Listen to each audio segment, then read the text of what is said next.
going to sit down and I'm going to tell you about the book. The first thing I'd like to tell you is that it's about 4 women from the Mahabharata: Draupadi, Kunti, Gandhari and Amba. And the Mahabharata ended thousands of years ago, and now they've been sitting in heaven for thousands of years, and they're bored out of their minds. Because heaven is basically for men. There's nymphs, and there's lots of things for them to do, but there's nothing for the women in heaven. So they're bored, they want a holiday, and they want to visit the earth. So they ask Krishna, and he allows them a 30-day and 30-night vacation in Delhi. And so the story is about them coming down to Delhi and having the adventure of not one but 2 lifetimes, and sort of a second coming of age. It's a lot of fun, it's a lot of laughs, and it's got a good message.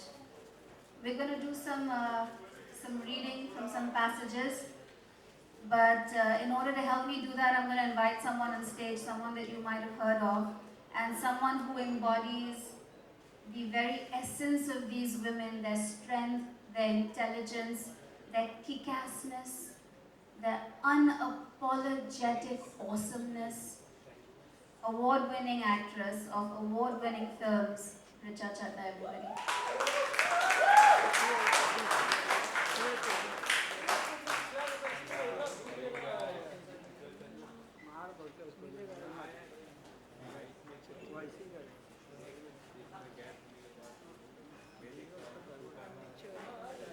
Big hand, everyone. Richa Chadha. How much more awesome can you get? Richa and I are going to do some readings for you, and she's going to start you off. Richa.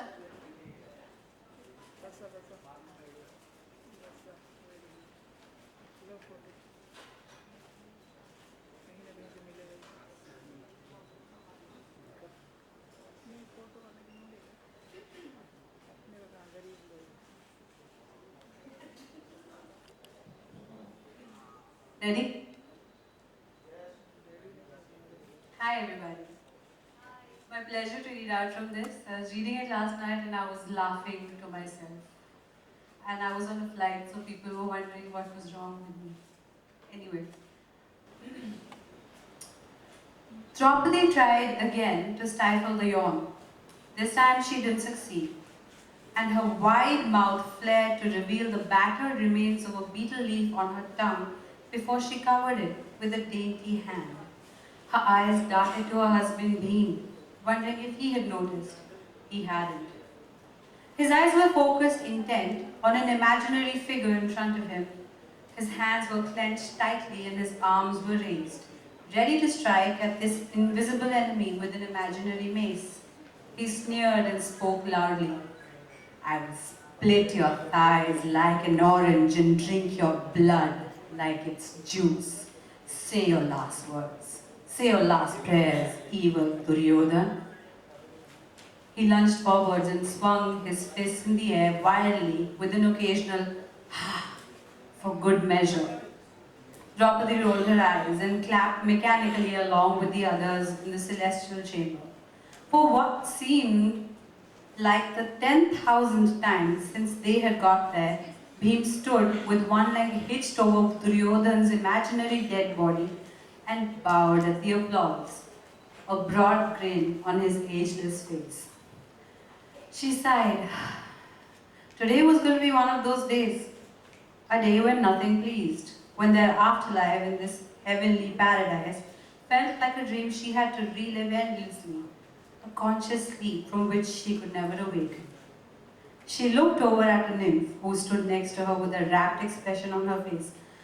Don't you sometimes wish there was a cliff around here somewhere? Draupadi whispered, gesturing as though she was preparing to die. The nymph gave Draupadi a blank look. Her pert nipples, straining through a sheer toga, showed more surprise than her eyes. Then, eager to please as nymphs usually are, she smiled sensually and purred in the only way she knew. Yes, of course, you're right. You say such clever things.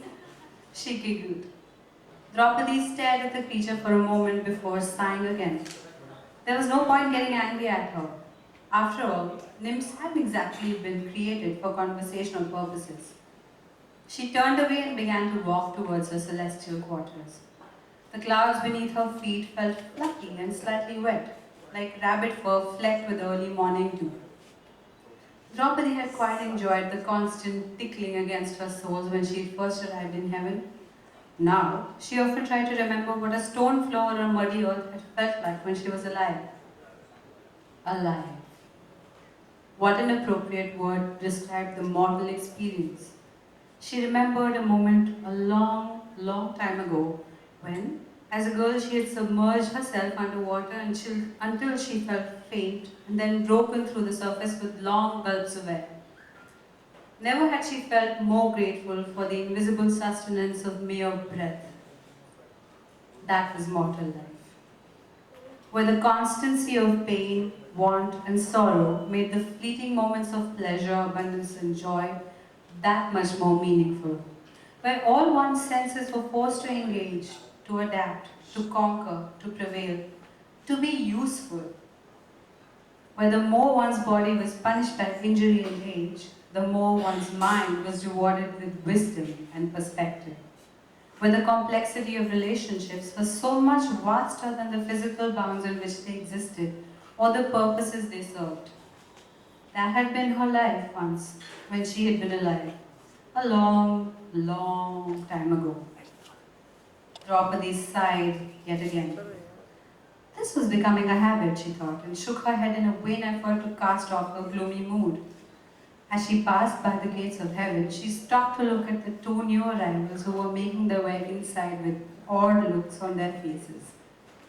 Very few came in these days, mostly crumpled old men with shaven heads and flowing ochre robes who chanted a lot of gibberish and always had an irritating smile on their faces. For some strange reason, they all seemed to be called Lama. She considered the two men.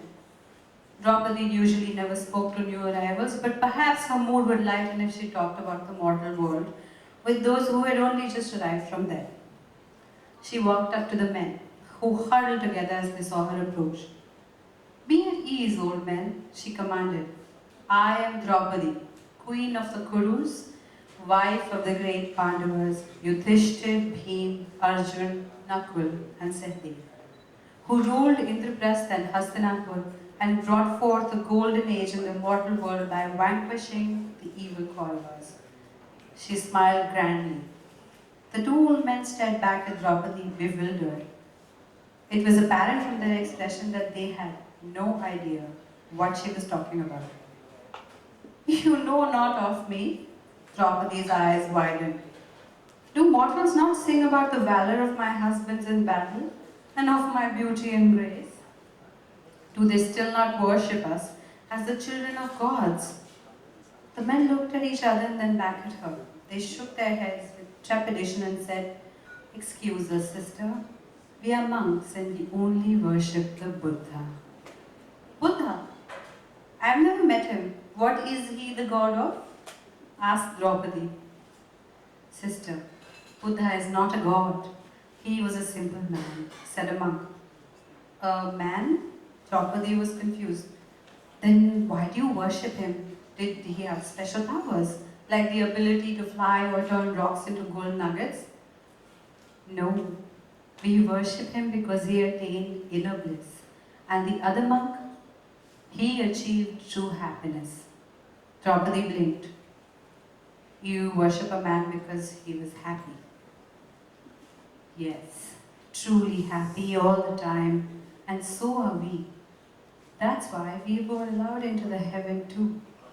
They grinned at her before performing a few jerky bows and then proceeded on their way. Draupadi was bemused to say the least as she watched them leave. Heavenly standards had certainly gone up if one needed to be truly happy all the time to get in. They were probably scared of overcrowding. She couldn't remember the last time she'd been even a little truly happy, and her mood plummeted again. So much for talking to formal mortals, she thought, and stomped towards her chambers.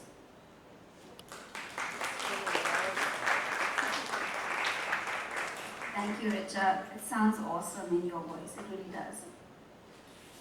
I'm going to read a passage now from the book, and I'm just going to set it up a little bit for you. So the four women have arrived in Delhi, and they've met a very nice man called Zafar, and Zafar is taking them out for lunch. So this is lunch. Well, real food is relative, supposed Draupadi. The contents of her brightly colored parchment parcels certainly didn't look like food. But, judging from the crowds around her, noisily eating on tables, with gusto from the same parcels, she concluded that it had to be edible. Back when she was alive, Draupadi thought, food inspired the eater and was treated with respect. The way it looked, felt, and tasted, and the effect it had on the body were all equally important. Palace food was served on gold platters, each delicate creation topped with a dash of cardamom-scented clarified butter or slivered nuts, and was encased in its own gilded bowl. There were tender, leafy vegetables tossed in mustard, fried root vegetables in buttery, creamy curries. There was goat, deer, boar, or bird meat, marinated in spices and cooked for hours over slow fires, and then baked with fragrant rice or engulfed in unapologetically spicy gravy. The juiciest, sweetest of fruit was made into sweetmeats with velvety cow's milk, raw honey, butter, and nuts, and sour or raw fruit was made into fresh, tangy pickles that made tongues dance. Even villagers in her day enjoyed good food, Draupadi thought, as she remembered eating hearty cooked lentils and onions fried in mustard oil with chilies, along with large, thick rotis roasted over an open fire until their outsides blackened and became crusty, but the insides remained soft and raw. Every morsel, even a plain grain of rice or a humble berry, had flavor and personality. This was, she made a face as she looked down at what seemed like a flat cow dung patty in between two pieces of soft dough. She looked over at Zafar and saw him gingerly dip the side of the dough into a tiny tub of red paste and tuck into it. He seemed to be enjoying it. She bit a little tentatively and chewed. And chewed. The dough dissolved tastelessly in her mouth, while the meat, at least that's what she hoped it was, remained obstinately behind, fighting a valiant battle against being masticated. This is very good, Amba coughed politely as she chewed. What is it? Zafar avoided looking at her, obviously embarrassed by his earlier gawping. It's a burger. Have you all never had one? He asked Kunti. Kunti, struggling with her own mouthful of belligerent burger, shook her head irritably. Draupadi could sense that she was getting overwhelmed by the noise and impatient to get to the orphanage. She didn't blame her. The noise and commotion inside the eating house was like being inside a birdhouse, its relentless cacophony enveloping them like a blanket. It frazzled the nerves and saturated the senses. What was it with the noise level everywhere, she wondered. One didn't even get a break from it indoors. Gandhari hadn't touched her burger. She sat stoically staring at it before she spoke. What is it made from? Zafar smiled at her. Well, my guess is cardboard mostly, but they say it's bread and meat. In the rest of the world they use beef, but that would never sell in India, so they say it's mutton. You can never be too sure though. Are you vegetarian? Sorry, I didn't ask.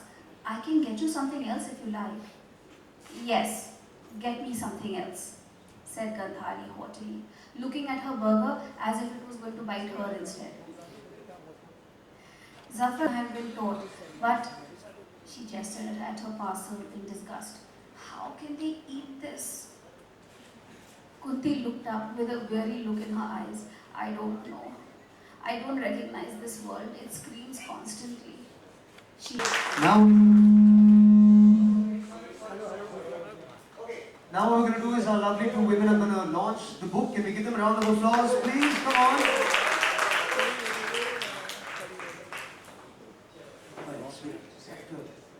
There you go.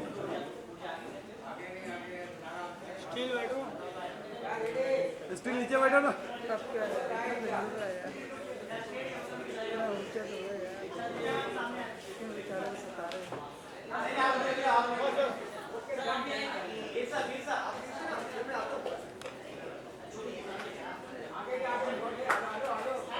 खोलो तो सही।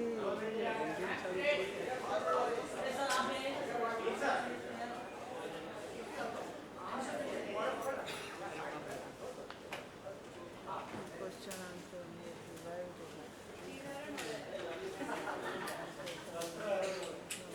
Book पढ़ लिया बाद में answer.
यहाँ तो wire ही नहीं लग Achha, if there's any questions, we can take some questions. Just raise your hands if you've got a question, guys. Sit, Anuj. अरे यहाँ होगा फिर वो भी होगा। टेंशन क्यों ले रहे हो?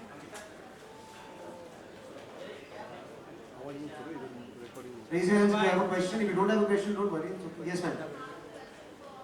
Can we get them? Yes, absolutely. I can hear you, absolutely.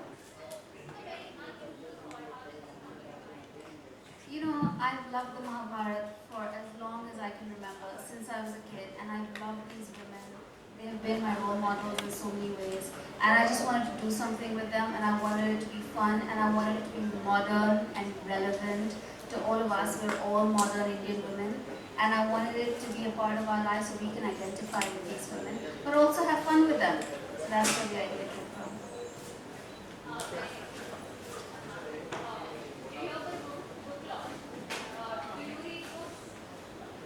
I think so.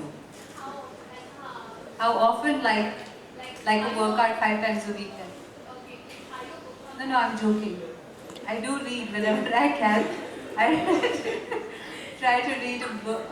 I used to read a lot as a kid, so much so that when I was getting ready for school, I would brush my teeth and take really long and tear pages of the book and paste it on the mirror so I could finish it. Yeah, little bit nuts, but I used to do that.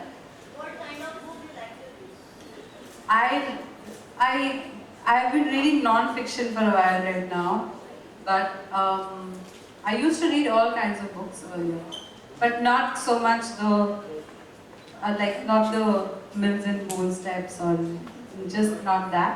Everything else, not the ones that you buy just at the airport for the flight. It's some, I don't want to name authors now, just like lots of those, but traffic signal and airport bestsellers are not what I read. But we all know who those authors are. You don't have to. Okay, I'm not. Any other questions, guys? Raise your hands.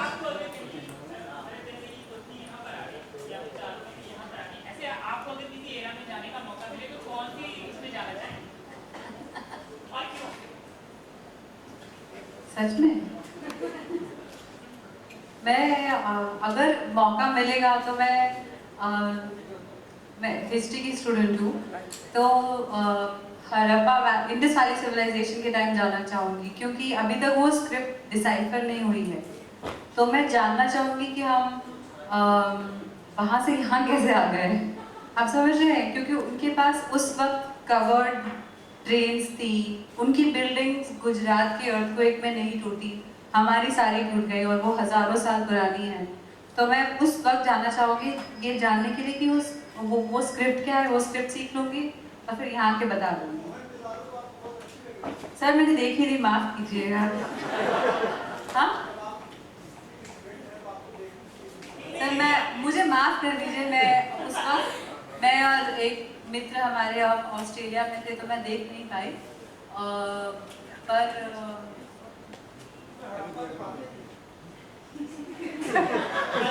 Picture देख लीजिए, इतना बोला। हड़प्पा की बातें होंगी, हाँ जरूर होंगी इसमें।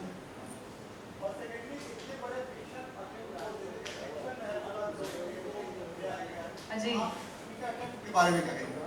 मैं अटेम्प्ट के बारे में कहूँगी कि मुझे ये ज़्यादा दिलचस्प लगेगा पढ़ने के लिए, ना कि मैं अपनी तरह की किसी लड़की की कहानी पढ़ूँ जो कॉल सेंटर में नौकरी करती है, जिसके मतलब एक बॉयफ्रेंड है जिसके बारे में वो कंफ्यूज है और एक अफेयर है। वो मुझे बहुत अभी क्लीशे लगने लगा है। एक्चुअली क्या हो गया है कि बहुत सारी बुक पब्लिशिंग कंपनीज को लाइसेंस मिल गया है कि रिसाइकल्ड पेपर पे छाप सकते हैं किताबें, तो पेड़ कटते नहीं, इसलिए आई डोंट माइंड कि कोई कुछ भी लिख देता है, पर मेरे लिए ये ज़्यादा दिलचस्प रहेगा। जैसे कि महाभारत में 4 औरतें हैं, तो आपका सबसे फेवरेट कौन द्रौपदी कौन? एक्चुअली महाभारत की सारी ही औरतें बहुत ज़्यादा इंटरेस्टिंग है। अगर आप पढ़ें तो मैंने बचपन में एक बार हिंदी में पूरी मोटी महाभारत जो स्कूल के अलावा होती थी वो पढ़ी थी। फिर मुझे पता था कि द्रौपदी के 5 पति हैं, पर भीम की भी 2-3 बीवियाँ थी और इस तरह का। तो आई थिंक अब हम nice time to be alive. अच्छा, अगर महाभारत की फिल्म बनती है और एक महाभारत की पिक्चर बनेगी तो आप कौन सी कौन सा कैरेक्टर यूज किस ईरा पे बनेगा वो उस पे डिपेंड करता है ना। अगर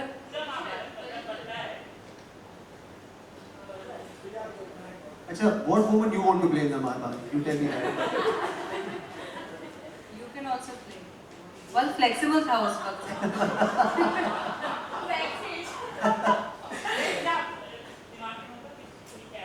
जी, मुझे लगता है मेरे लिए द्रौपदी का एक किरदार बहुत इंटरेस्टिंग था कि वो आप देखें कभी हम द्रौपदी के लिए कुछ बुरा बोला नहीं जाता, हालांकि वो पॉलीगैमस रिलेशनशिप में थी उस समय।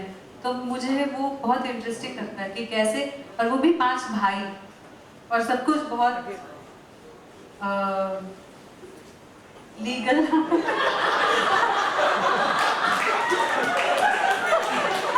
डिवाइन और सब कुछ। तो अच्छा There's the quote for the day. Any other questions, guys? Raise your hands if you have a question.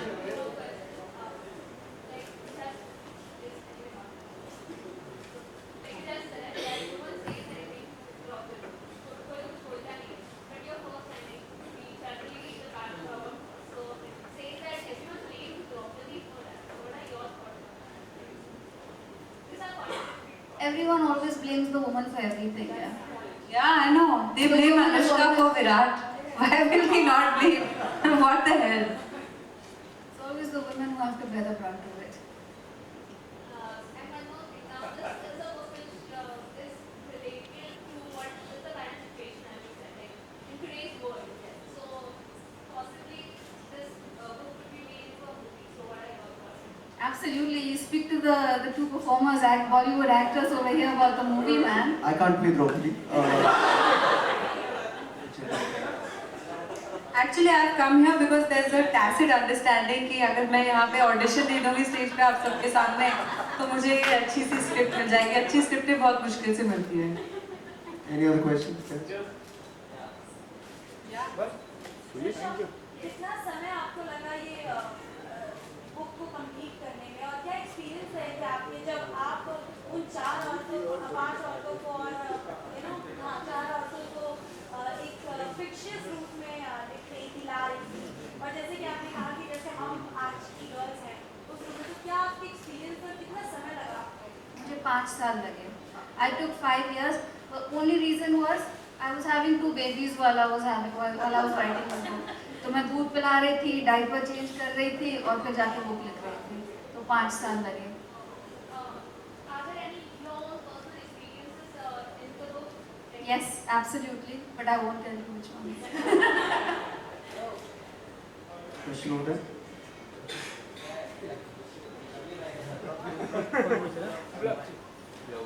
Ma'am एक क्वेश्चन है आपसे, जो अभी की जनरेशन है इस बुक के थ्रू आप क्या मैसेज देना चाहेंगे? आई एम विजय तस्वीर। That these women are awesome, and we are looking at modern Indian women through the lens of these women, their perspective. Modern Indian women are awesome, and they don't need anything. They are free. Everybody get out of the way, they will rock your world, man.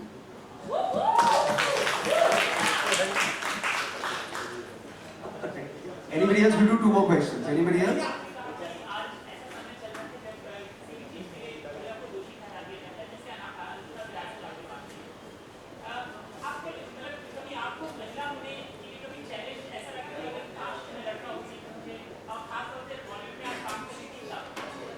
काम कर रही थी मतलब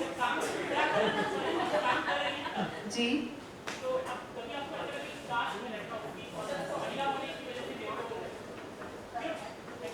नहीं, अगले जन्म मोहे बिटिया ही कीजो।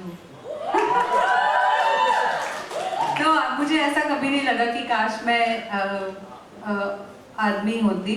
मुझे कुछ आदमियों से मिलके ऐसा लगता है कि काश ही औरत होते तो शायद थोड़ी मल्टीटास्किंग कर लेते, शायद इनका इमोशनल क्वेश्चन थोड़ा हाई होता, शायद थोड़े इंट्यूटिव होते, शायद थोड़े टैक्टफुल होते, शायद इतनी जल्दी गुस्से में आके गाली गलौज ना करके, कॉलर ना पकड़ के बातें खराब ना करते। अभी देखिए हम सब लोग बोलते हैं इट्स अ मैन्स वर्ल्ड।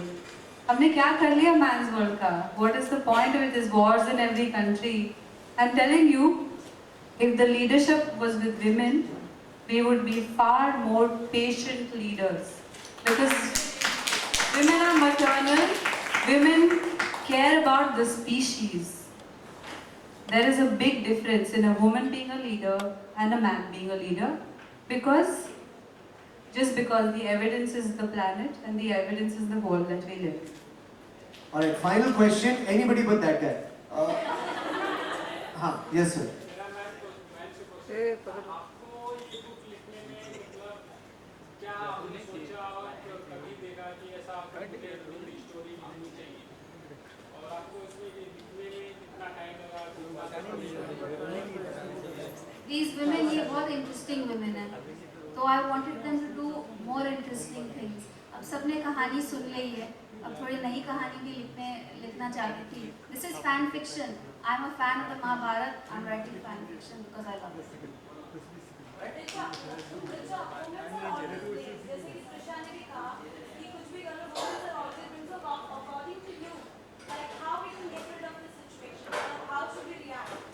हर चीज पे जब How should who react? I mean women, I'm talking about them, because we are always being blamed. So as a I don't think women should react. I think men should be more sensitive. If you are being blamed and we even blame rape victims saying that they were asking for it. So there's something wrong with our society, right? There's something wrong with the people who are pointing fingers and saying she was wrong. She was asking for it. No woman is ever asking for it. It's horrible. But I'm saying that the change has to come from all of us. From women, from men, from patriarchal women and from feminist men. And that's how we will move to some kind of progress. Okay, Trisha recently एक book idea आई थी short film जिसमें आई थी आप देख रहे थे, same concept था, उसमें भी पार्ट मारना था, तो आपने वो देखा था? because हाँ, एक देखिए। topic भी आती है, एक के साथ क्या होता है? देखिए, it's very funny. I am open to all forms of fan fiction. I love that one also. Absolutely. कुछ concept में कुछ idea आपको ऐसे सुन रहा है कि concept में It's such a coincidence कि अभी हो गया. There was no planning, but I guess everybody's on the same track. Everybody wants to talk about women today, and Draupadi is that kind of woman. Alright guys, thank you so much for coming out today. Hope you had a good time. Trisha and Richa, thank you so much, guys.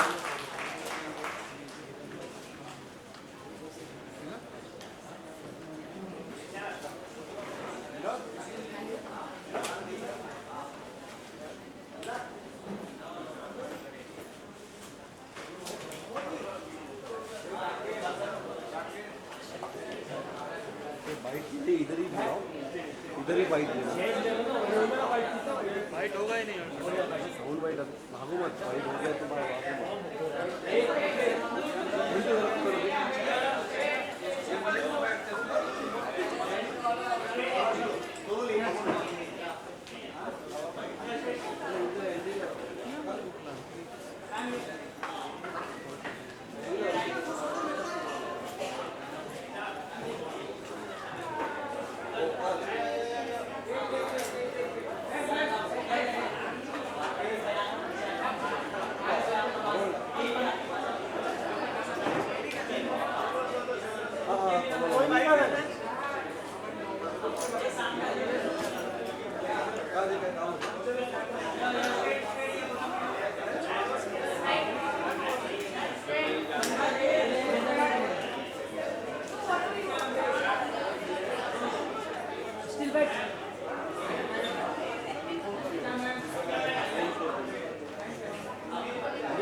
Ajay पकड़ेगा ना वो? अरे भाई कौन पूछेगा वो?